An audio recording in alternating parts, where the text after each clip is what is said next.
So, should you take semaglutide? That statement is going to be 100% context dependent, but let's see what the studies show and my opinion. Whether you're in the fitness world, the performance world, being a mom, being a dad, semaglutide, everybody's talking about it, and I guarantee there's more people than you can even imagine taking it. Semaglutide by itself is an amazing drug, could be a miracle drug, but was originally started as a diabetic medication.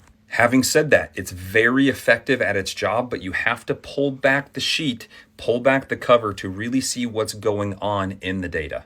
Again, this is the data. This is not my opinion. We'll get to that later.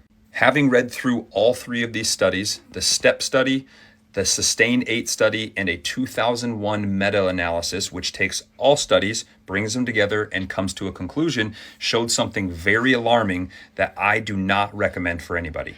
In these studies and meta-analysis, it showed upwards of 40% of your total weight loss coming from lean muscle mass. You heard that right. Say it again. 40% of the total amount lost coming from lean muscle mass. You lose 100 pounds, 40 out of his lean muscle mass.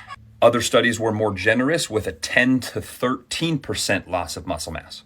And inevitably, when people lose muscle, when biology takes its course, you will lose some lean muscle mass, but nowhere near 40%.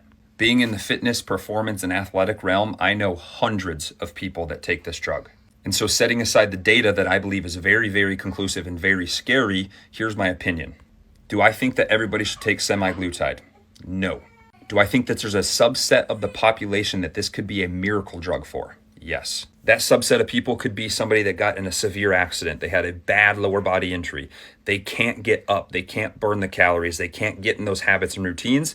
This may be a solution for them. But sadly, many people look at this as just an easy button to get out of doing what biology has given us. And again, in my opinion, losing anywhere near, let's even say 20 to 30% of muscle mass is very scary in many populations. In elderly or 50 plus, if we start losing 40%, 30%, 20% of lean muscle mass, this is a very scary scenario.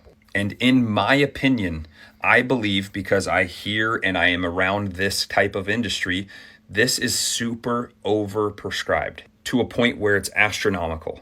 And do some of these people fit the mold that my opinion says that would be a great solution for them? Yes, but most of them do not.